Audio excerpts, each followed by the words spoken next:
सारे प्यारे प्यारे विद्यार्थियों को good morning. How are you? कैसे हो? ठीक हो ना? उम्मीद करता हूँ सारे मस्त होंगे, स्वस्थ होंगे और पढ़ने में अपना मन लगा रखा होगा और सबको समझ में आ रहा होगा। चलो बेटा, अपन ने कल बात की थी किसके बारे में? समतल दर्पण के बारे में। अब आज का सेशन अपन स्टार्ट करते हैं जिसमें अपन पढ़ेंगे गोलीय दर्पण और प्रकाश का अपवर्तन। दो टॉपिक पढ़ाऊंगा। तो देखो बेटा, मुझे जहां तक उम्मीद है, मैंने आपको विश्वास दिलाया कि बेटा अपन जो पढ़ा रहा हूं मैं, अपन जो पढ़ रहे हैं, पेपर 56 में से 56 का वहां से आएगा। और ये भी विश्वास है मुझे कि मेरे सारे छोटे छोटे विद्यार्थियों को मेरे कंसेप्ट और मेरा जो पढ़ाने का तरीका है, मेरी भाषा है, वो समझ में आ रही है।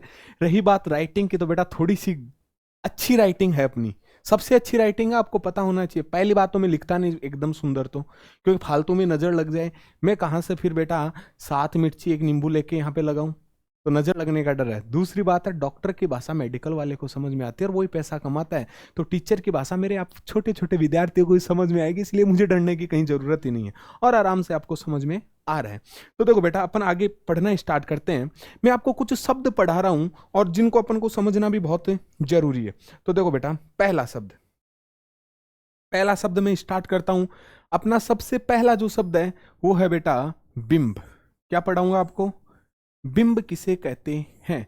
तो बेटा, वस्तु को वस्तु को अपन क्या कहते हैं? बिंब। किसी भी दर्पण के सम्मुख रखी जाने वाली वस्तु को ही अपन क्या कहते हैं बेटा? बिंब कहते हैं। दूसरा आता है प्रतिबिंब। क्या आता है? प्रतिबिंब किसे कहते हैं? तो आप लिखोगे, वस्तु से चलने वाली प्रकाश किरणें जब आपस में काटती है तो कटान बिंदु पर प्रतिबिंब का निर्माण होता है। और ये प्रतिबिंब होते हैं, ये दो प्रकार के होते हैं। एक तो होता है बेटा वास्तविक वास्तविक प्रतिबिंब, और एक होता है बेटा आभासी प्रतिबिंब। आभासी प्रतिबिंब। वास्तविक प्रतिबिंब कब बनता है? जब दो किरणें वास्तव में काट रही हो तो आपका वास्तविक प्रतिबिंब बनता है। और जो वास्तविक प्रतिबिंब होता है वो सदैव उल्टा होता है। कैसा होता है? उल्टा होता है। वास्तविक प्रतिबिंब सदैव उल्टा होता है। बात करते हैं अपन आभासी प्रतिबिंब की, कि आभासी प्रतिबिंब क्या होता है। तो देखो बेटा, आभासी, जब दो डॉटेड लाइन आपस में काटती है तो कटान बिंदु पर जो बनने वाला प्रतिबिंब होता है वह आभासी प्रतिबिंब होता है। और आभासी प्रतिबिंब सदैव सीधा होता है। क्या होता है बेटा? सीधा। उसके बाद में आप अपन बात करते हैं बिंब दूरी की, कि बिंब दूरी क्या होती है सर? बिंब दूरी, तो बेटा बिंब दूरी को अपन यू लिखते हैं। जैसे ये आपका दर्पण है, दर्पण के सामने आपने इधर जो वस्तु रखी है, सपोज ये वस्तु रखी है, तो वस्तु की दर्पण से दूरी, वस्तु की दर्पण से दूरी या बिंब की वस्तु से दूरी को बिंब दूरी कहते हैं। और इसको हमें स्मॉल यू से प्रदर्शित करते हैं। उसके बाद में आती है प्रतिबिंब दूरी। क्या बेटा? प्रतिबिंब दूरी। कि प्रतिबिंब दूरी क्या होती है? प्रतिबिंब दूरी को v से प्रदर्शित करते हैं। प्रतिबिंब दूरी होती है कि इस बिंब का यहां पर जो प्रतिबिंब बना है, तो प्रतिबिंब की, किसकी? प्रतिबिंब की दर्पण से जो दूरी होती है उसे अपन प्रतिबिंब दूरी कहते हैं। बात है मेन यहाँ पे प्रतिबिंब की। तो प्रतिबिंब दो प्रकार के होते हैं, एक वास्तविक प्रतिबिंब और एक आभासी प्रतिबिंब। जो वास्तविक प्रतिबिंब होता है, जो वास्तविक प्रतिबिंब होता है वो सदैव कैसा होता है बेटा? कैसा होता है? उल्टा होता है। और जो आभासी प्रतिबिंब होता है वो सदैव सीधा होता है। अब अपन बात कर रहे थे बेटा गोलीय दर्पण की। तो देखो बेटा, अपन इसी टॉपिक को अपना कंटिन्यू करते हैं। सबसे पहले बात करते हैं, मैं आपको यहां लिख के दे देता हूं, गोलीय दर्पण। और मैंने आपको बताया था गोलीय दर्पण दो प्रकार के होते हैं। एक तो होता है उत्तल दर्पण, इसको बेटा उत्तल गोलीय दर्पण बोलते हैं, पर अपन सामान्य भाषा में इसको उत्तल दर्पण बोल देते हैं इजी वे में पढ़ने के लिए। और एक होता है बेटा अवतल दर्पण। अब ये बनता कैसे है, गोलीय दर्पण होता कैसे है? ध्यान से देखो बेटा, गोलीय दर्पण की अपन डेफिनेशन स्टार्ट करें तो सबसे पहले स्टार्ट करते हैं कि आपके पास सपोज कोई गोला है, इस टाइप से एक गोला है। देखो मैं देखता हूं यदि गोला है तो अपने पास,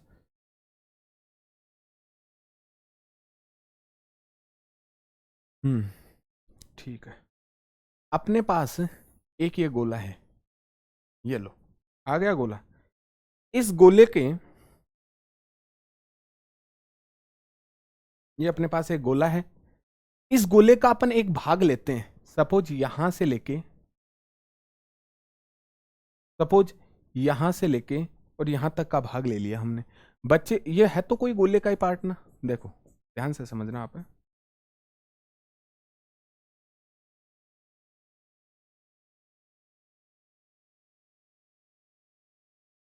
देखो एक गोला था, उस गोले के ये देखो आपको दिख रहा होगा, ये डोटेड भाग है सारा का सारा, और हमने इतना भाग लिया है यहां से लेके यहां तक का। देखो बेटा हमने कौन सा भाग लिया है, यहां से लेकर यहां तक का।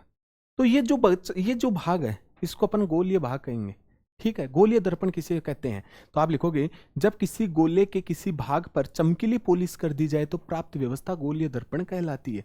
जैसे ये गोलीय दर्पण है, अब इस पे देखो मैं इधर की ओर पॉलिश कर दूं, इस तरह से दिख रहा है सबको भाई। अपने पास ये गोला था पूरा, इस गोले का हमने इतना ही टुकड़ा लिया है, ए से लेकर बी तक का जो मैंने टुकड़ा लिया है, ये टुकड़ा है, इसकी एक सतह पर पॉलिश कर दो, चाहिए बाहर की ओर कर दो, चाहिए अंदर की ओर कर दो, तो आपके पास ये जो व्यवस्था प्राप्त होती है इसे गोलीय दर्पण कहते हैं।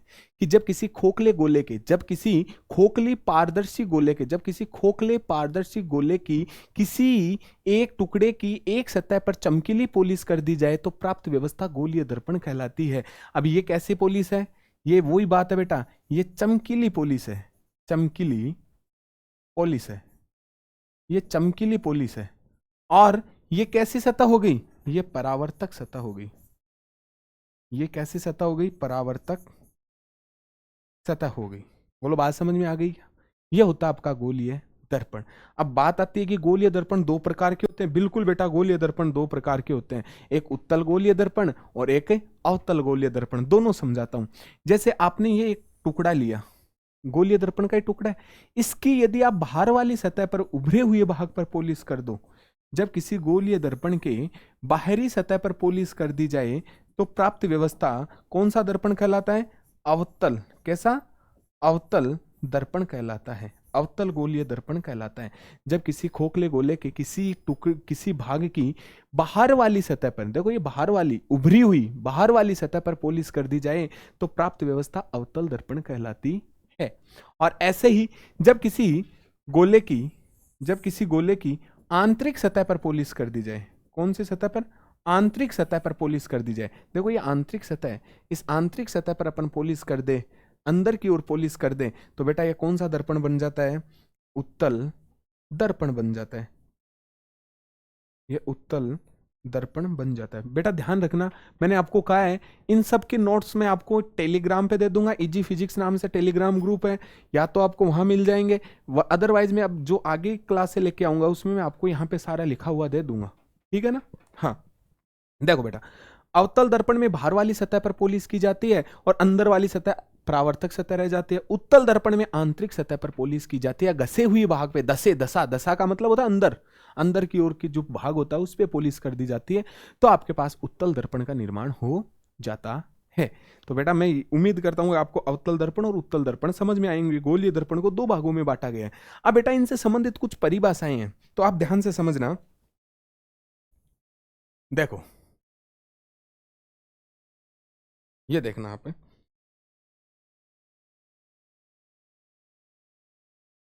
देखो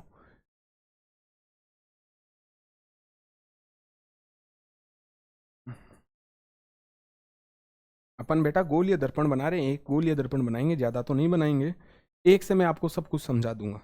देखो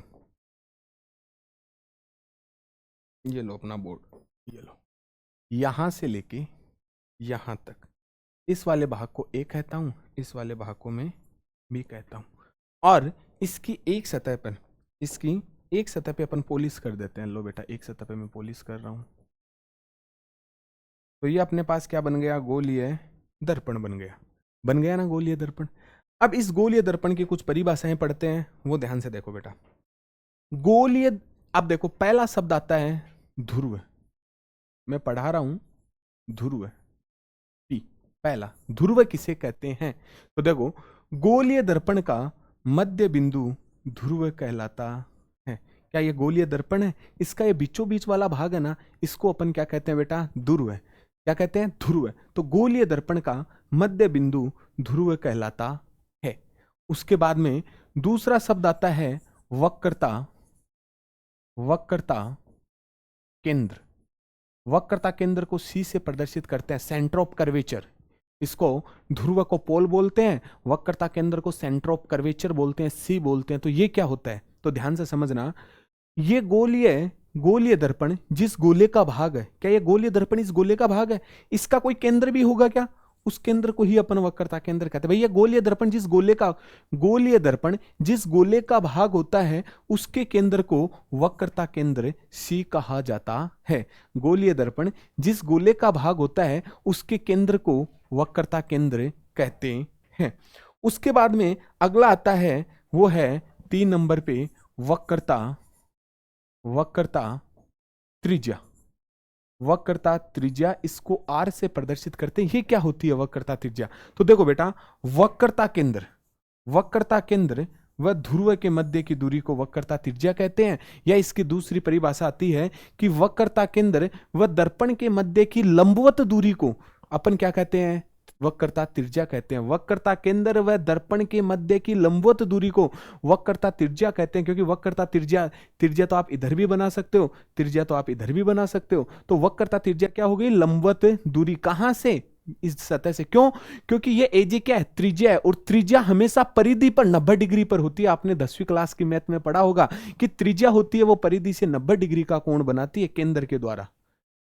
परिधि से केंद्र पे डाला गया लंब हमेशा लंबवत होता है, ये लंब होता है, लंब ही डलता है, इसलिए बेटा ये लंबवत होती है, ध्यान रखना। आप कहीं वक्रता केंद्र व ध्रुव के मध्य की दूरी मत लिख देना, क्योंकि त्रिज्या तो इधर भी जा सकती है, इधर भी जा सकती है तो त्रिज्या ना, इसलिए बेटा अपन क्या लिखेंगे? लंबवत दूरी लिखेंगे कि वक्रता केंद्र व वक्रता केंद्र, क्या लिखोगे इसकी डेफिनेशन? वक्रता केंद्र, यह आपका बेटा वक्रता केंद्र हो गया। वक्रता केंद्र व दर्पण के मध्य की लंबवत दूरी को अपन वक्रता त्रिज्या कहते हैं। अगला अपना जो शब्द आता है, अगला जो शब्द आता है चौथा, वो आता है बेटा अपना, आप बोल सकते हो मुख्य अक्ष। मुख्य अक्ष, मुख्य अक्ष किसे कहते हैं? तो देखो बेटा, मुख्य अक्ष की परिभाषा होती है, मुख्य अक्ष की परिभाषा होती है कि वक्रता केंद्र व ध्रुव से जाने वाली काल्पनिक रेखा को मुख्य अक्ष कहते हैं। मुख्य अक्ष, देखो मुख्य अक्ष हमेशा ऐसे बनेगा, इस तरह से, इस तरह से जाएगा, ये आपका मुख्य अक्ष है, समझ गए? ये आपका क्या है बेटा? मुख्य अक्ष है। ये कहां से जा रहा है? वक्रता केंद्र व ध्रुव से जा रहा है। पर आप ऐसे मत लिख देना वक्रता व केंद्र व ध्रुव से जाने वाली रेखा मुख्य अक्ष कहलाती है, नहीं बेटा, गलत हो जाएगा। वक्रता केंद्र व ध्रुव से जाने वाली काल्पनिक रेखा को, कौन सी रेखा को? काल्पनिक रेखा को अपन क्या कहते हैं बेटा? मुख्य अक्ष कहते हैं। अब आगे अपन बात करते हैं, मुख्य अक्ष हो गया। अगला अपने पास शब्द आता है, वो आता है 5वां, फोकस बिंदु। ये फोकस बिंदु, इसको कैपिटल एफ से लिखा जाता है, कैपिटल एफ। फोकस बिंदु क्या होता है? तो आप फोकस बिंदु के लिए लिखोगे कि मुख्य अक्ष, यह मुख्य अक्ष है, मुख्य अक्ष के समांतर आपतित प्रकाश किरण, मुख्य अक्ष के समांतर आपतित प्रकाश किरण परावर्तन के पश्चात जिस बिंदु से होकर गुजरती है, जिस बिंदु से होकर गुजरती है उसे फोकस बिंदु कहते हैं।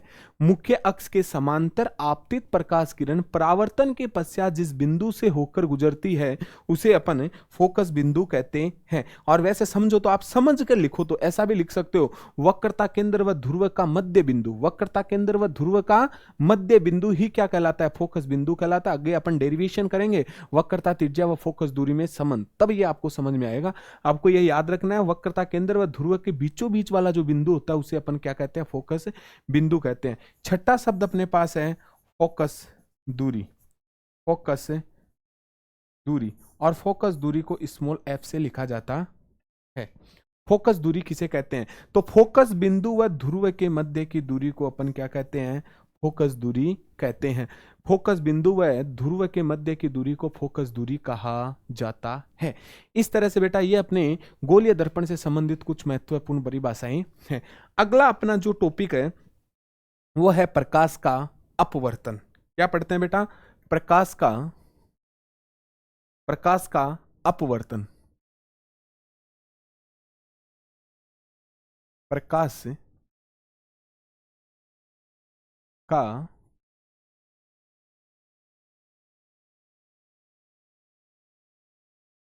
अपवर्तन।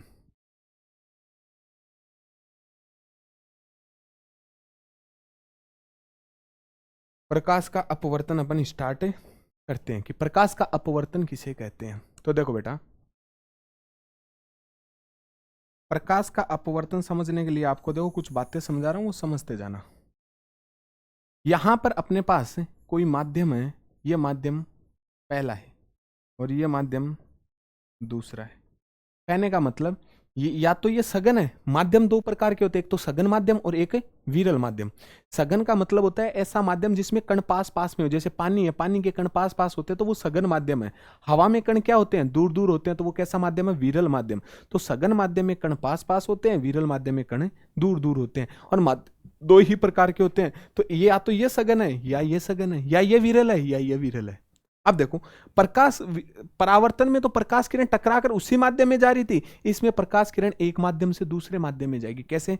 जब कोई प्रकाश किरण किसी एक माध्यम से चलती हुई, जब कोई प्रकाश किरण किसी एक माध्यम में चलती हुई किसी दूसरे माध्यम में प्रवेश करती है, और जब कोई प्रकाश किरण किसी एक माध्यम में चलती हुई किसी दूसरे माध्यम में प्रवेश करती है और अभिलंब के या तो पास आ जाती है या दूर चली जाती है, तो इस घटना को अपन प्रकाश का क्या कहते हैं बेटा, अपवर्तन कहते हैं। जब कोई प्रकाश किरण किसी एक माध्यम में चलती हुई किसी दूसरे माध्यम में प्रवेश करती है तो प्रकाश किरण का अभिलंब के पास आना या अभिलंब से दूर हट जाने की घटना को प्रकाश का अपवर्तन कहते हैं। और ये जो आने वाली किरण है, इसको तो अपन कौन सी किरण बोलेंगे, आपतित किरण। कौन सी बेटा, आपतित किरण।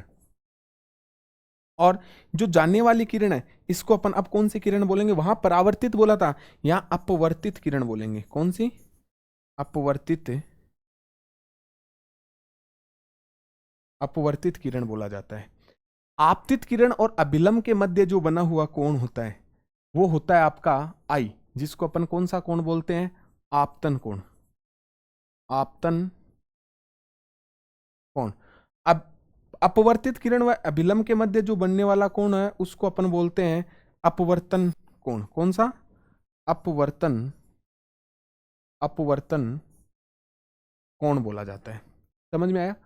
और अब इसके लिए अपन यदि ये अपन परिभाषा समझ ली, ये चीजें समझ ली, अब इसके गुण पढ़ते हैं। तो इसके भी बेटा तीन गुण है। पहला गुण, पहला गुण ये होता है कि आपतित किरण, अपवर्तित किरण व अभिलंब तीनों एक ही तल में एक ही बिंदु पर स्थित होते हैं। समझ में आ गया? आपतित किरण, अपवर्तित किरण व अभिलंब तीनों एक ही तल में एक ही बिंदु पर स्थित होते हैं। इसका दूसरा आता है कि आपतन कोण की ज्या। बेटा तीन शब्द होते हैं, ज्या, ध्यान से समझ लेना, तीन शब्द होते हैं। एक तो होता है ज्या, एक होता है कोज्या, एक होता है स्पर्श ज्या। स्पर्श ज्या, ज्या का मतलब होता है साइन, कोज्या का मतलब होता है कोसाइन, और स्पर्श ज्या का मतलब होता है टेन। तो ये तीन शब्द होते हैं, मैथमेटिकल शब्द होते हैं। साइन को मैथ में ज्या बोला जाता है, कोस को अपन कोज्या बोलते हैं, और टेन को अपन स्पर्श ज्या बोलते हैं। समझ गए?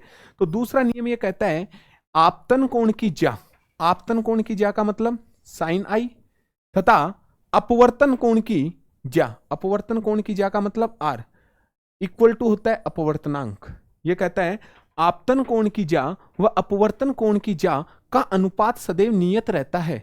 क्या रहता है बेटा? ये नियत रहता है, कांस्टेंट रहता है। यह कह रहा है कि आपतन कोण की ज्या तथा अपवर्तन कोण की ज्या का अनुपात सदैव नियत रहता है, अर्थात कांस्टेंट रहता है, जिसे अपवर्तनांक कहते हैं। और इस घटना को या इस नियम को स्नेल का नियम भी कहते हैं। किसका नियम कहते हैं? स्नेल का नियम। स्नेल का नियम ये बहुत बार एग्जाम में पूछा जाता है। तो स्नेल का नियम, और जहां भी अपवर्तन की अपन आगे डेरिवेशन भी करेंगे, जहां भी मैं अपवर्तन शब्द यूज कर लूं आपको वहां स्नेल का ही नियम लगाना है, ध्यान रख लेना। तो स्नेल का नियम ये कहता है कि आपतन कोण की ज्या व अपवर्तन कोण की ज्या का अनुपात सदैव नियत रहता है, इसे स्नेल का नियम कहते हैं। समझ में आ गई?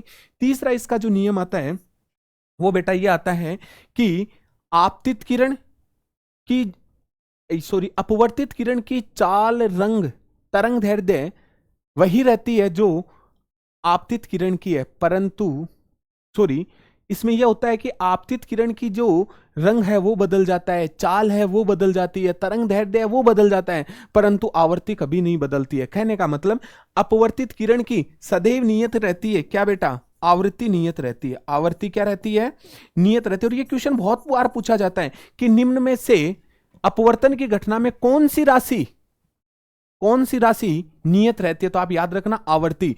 जब प्रकाश है वो जैसे हवा से प्रकाश पानी के अंदर जा रहा है तो उसका रंग भी बदल सकता है, उसकी चाल भी बदल जाती है, परंतु आवर्ती कभी भी नहीं बदलती है। तीव्रता बदल जाती है पर आवर्ती कभी नहीं बदलती है। तो ध्यान रख लेना, अपवर्तित किरण की आवर्ती अपरिवर्तित रहती है, अर्थात नियत रहती है। आ गया बेटा समझ में? तो बेटा ये इसके गुण धर्म थे। अब इसके कुछ उदाहरण हैं, अपन अपवर्तन के कुछ उदाहरण पढ़ेंगे। तो बेटा अपवर्तन के उदाहरण में एक मैं आपको समझा देता हूं। बाकी सबसे अच्छा जो मेरे को उदाहरण लगता है, हाँ आपको इसको पढ़ने से पहले एक दो चीज और भी पढ़नी है, वो ये है, ध्यान से समझना बेटा, कि जब कोई प्रकाश, ये माध्यम है सघन, ये है विरल। जब कोई प्रकाश, ये आपका अभिलंब है, ये क्या है? अभिलंब। जब कोई प्रकाश किरण सघन माध्यम से, ये कौन सा माध्यम है? सघन माध्यम से विरल माध्यम में प्रवेश करती है तो अभिलंब की ओर मुड़ जाती है। इस तरह से अभिलंब की ओर मुड़ जाती है। समझ में आ गया? जब कोई प्रकाश किरण सघन माध्यम से विरल माध्यम में प्रवेश करती है तो अभिलंब की ओर मुड़ जाती है। दूसरा नियम है, जब कोई प्रकाश किरण, ये विरल है बेटा इस बार, और ये क्या है? सघन है। तो जब कोई प्रकाश किरण विरल से सघन माध्यम में प्रवेश करती है तो अभिलंब से दूर हट जाती है। देखो अभिलंब से दूर हट गई।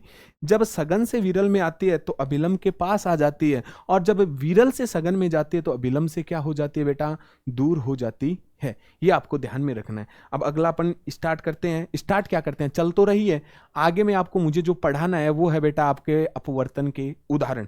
तो सबसे पहला उदाहरण है कि तारे का टिमटिमाता हुआ दिखाई देना, कि तारे टिमटिमाते हुए क्यों दिखाई देते हैं। तो देखो बेटा, तारे टिमटिमाते हुए क्यों दिखाई देते हैं वो मैं आपको पढ़ाता हूं।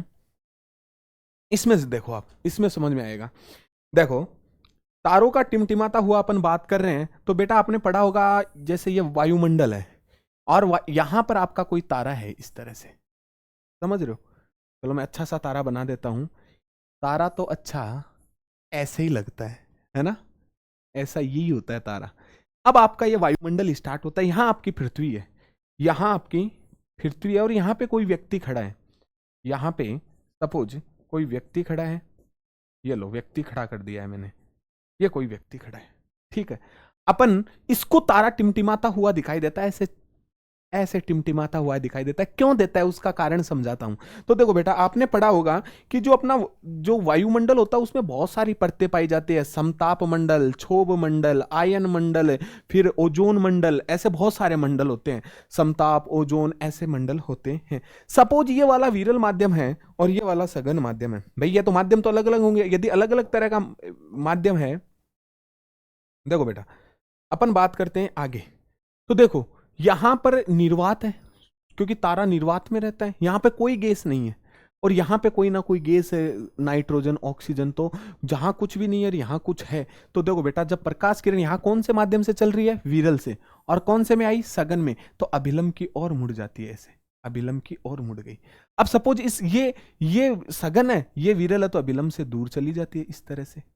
फिर सपोज ये वापस कौन सा आ गया? कोई दूसरा माध्यम आ गया तो वापस पास में आ जाती है। फिर ओजोन मंडल आ गया या कोई और माध्यम आ गया तो ये वापस दूर चली जाती है। तो प्रकाश किरण इस तरह से जाती जाती ऐसे, मतलब कभी ऐसे, ये मंडलों की वजह से वो किरण सीधी ना आकर ऐसे हिलती हुई आती है इस तरह से। और आप भी देख लो, ये मार्कर आपको सीधा दिखाई दे रहा, पर इसको मैं ऐसे ऐसे हिलाऊंगा तो आपको ये लगेगा कि ये टिमटिमा रहा है। इसलिए बेटा यहां पर जो आदमी खड़ा है उसकी आंखों पर जो प्रकाश किरण पहुंच रही है वो सीधी ना पहुंचकर इस तरह से हिलती हुई पहुंच रही है, इसलिए उसको तारा टिमटिमाता हुआ दिखाई दे रहा है। तो बेटा ट्विंकलिंग ऑफ स्टार, तारे कैसे चमकते हैं, मेरे ख्याल से सबको समझ में आ गया होगा कि तारे किस तरह से चमकते हैं। क्यों चमकते हैं? क्योंकि वायुमंडल में बहुत सारे मंडल होते हैं, उन मंडल में जब प्रकाश किरण आती है या तारे से जो भी किरण आती है तो बेटा उसका बार बार क्या होता है, अपवर्तन होता है, और अपवर्तन के कारण वह चमकता हुआ दिखाई देता है। दूसरा अपन बात करें, आपने घर पे देखा होगा जो बाथ टब होता है, जो नहाने वाले टब होते हैं, उसके अंदर आप मग को रख देते हो, गिलास को रख देते हो या कुछ चीज गिर जाती है तो आपको दिखने में ऐसा लगता है वो यहीं पड़ी है। आप जैसे हाथ देते हो तो आपका हाथ बहुत अंदर तक चला जाता है। क्यों? क्योंकि वो उसका पेंदा उठा हुआ दिखाई देता है। या पानी के गिलास के अंदर आप किसी सिक्के को डाल दोगे तो आपको वो सिक्का ऊपर उठा हुआ दिखाई देता है और ऐसे लगता है पास में ही है, जबकि अंदर हाथ डालते तब पता चलता है वो कितना पास में है। तो बेटा ये भी किसकी वजह से अपन को फील होता है? प्रकाश के अपवर्तन की वजह से ही अपन को ये वाला फील होता है। बोलो बात समझ में आ गई क्या? और अपन बात करें कि सूर्य होता है अपना, वो अस्त होने से पहले और सूर्य उगने से पहले अपन को लालिमा पहले ही दिखाई दे जाती है। आपको पता होना चाहिए ये वाली बात भी। देखो बेटा ये वाला भी आपको मैं समझाता हूं। ये देखो इसमें समझो आप कि आपने देखा होगा कि जैसे ये अपनी पृथ्वी है और यहां पे कोई व्यक्ति खड़ा है। देखो ये अपनी पृथ्वी है और यहां पे कोई व्यक्ति खड़ा है, कोई व्यक्ति खड़ा है। तो आप देखना ये अपना क्षैतिज होता है, ये भी अपना क्षैतिज है, और अपना जो सूर्य है वो सपोज यहां पे है। अपना जो सूर्य है वो यहां पे है, तो सूर्य से चलने वाली प्रकाश किरण क्षेत्र इसकी यहाँ पे तो निर्वात और यहाँ पे वायुमंडल है, तो प्रकाश किरण कायदे से ऐसे जानी चाहिए थी। पर जैसे ही वो यहाँ पे पहुंचती है तो वो क्या होती है, विरल से सघन माध्यम में जाते तो अभिलंब की ओर मुड़ जाती है इस तरह से। और यहाँ पे जो व्यक्ति खड़ा है उसको अब वो देखेगा तो उसको ऐसा थोड़ी पता यहाँ से आ रही है, उसको तो क्या लगेगा ये प्रकाश किरण कुछ इस तरह से आ रही है, तो आपका सूर्य यहाँ की बजाय यहाँ उठा हुआ दिखाई देता है। ऐसा ही जब छिपता है तो यहाँ पर जब छिपता है तो आपका सूरज तो यहाँ आ गया, परंतु सूर्य से जो निकलने वाला प्रकाश है वो उसको यहां पर कुछ इस तरह से दिखाई देता है और उसको फील होता है कि आपका सूर्य यहां पर है। तो सूर्यास्त से पहले और सूर्य उदय से पहले आपको सूर्य का प्रकाश दिखाई दे जाता है, आसमान में रोशनी दिखाई दे जाती है। यह भी प्रकाश के अपवर्तन की घटना का ही उदाहरण है। तो सूर्यास्त व सूर्योदय से पहले सूर्य का दिखाई देना, और ये जो डिफरेंस जो चलता है बेटा ये लगभग 2 मिनट का इधर होता है, 2 मिनट का इधर होता है, टोटल 4 मिनट का होता है। और आपको यह भी पता होना चाहिए अपने राजस्थान के अंदर सूर्य, राजस्थान में नहीं इंडिया में सूर्य उदय सबसे पहले किधर होता है बेटा? सूर्य उदय पूर्व साइड में होता है, और भारत के पूर्व में सबसे पूर्व में क्या है, उत्तराखंड है, वहां पे सूर्य उदय सबसे पहले होता है। और सूर्यास्त किधर होता है? पश्चिम में होता है, तो पश्चिम वाले कॉर्नर पे सबसे लास्ट में सूर्य अस्त होगा। समझ में आ गई क्या? तो ये अपना 4 मिनट का डिफरेंस यहाँ पे चलता है। इसके आगे अब मैं आपको बात करूं तो आपने कभी देखा होगा, आप पानी के अंदर अपन किसी पेन को किसी रोड को डालते तो पानी में फिर देखते तो हमें ऐसा लगता है वो टूट गई, जबकि अपन उसको निकालते तो वो सही निकल जाती है। तो बेटा पानी के भरे पात्र में किसी पेन का या पेंसिल का मुड़ा हुआ दिखाई देना भी प्रकाश के अपवर्तन के ही उदाहरण है। तो बेटा इस तरह से अपने प्रकाश का परावर्तन व प्रकाश का अपवर्तन जो चैप्टर है वो क्या होता है, मतलब टॉपिक है, वो यहाँ पे समाप्त होता है।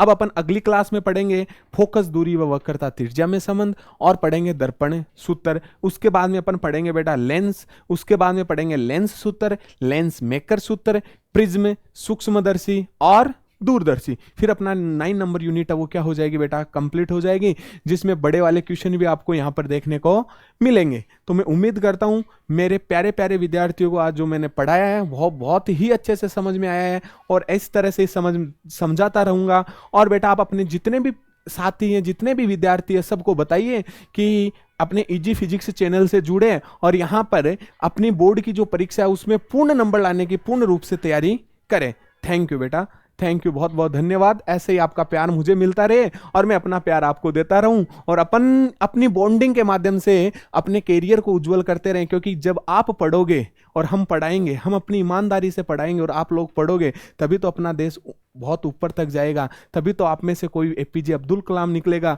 आप में से ही कोई आध्यात्मिक शक्ति को प्रखंड करने के लिए मेरे आदर्श स्वामी विवेकानंद जी निकलेंगे, उनके विचारधाराएं निकलेगी, और आप में से ही कोई बेटा डॉक्टर सीवी रमन जैसी सोच रखने वाला नोबेल पुरस्कार विजेता में निकलेगा, जिसकी याद में अपन 28 फरवरी को साइंस डे भी सेलिब्रेट करते हैं। तो बेटा आप भी पढ़ते रहो, मैं भी पढ़ाता रहूं, अपन इस तरह से ही अपने करियर को उज्जवल बनाते रहें।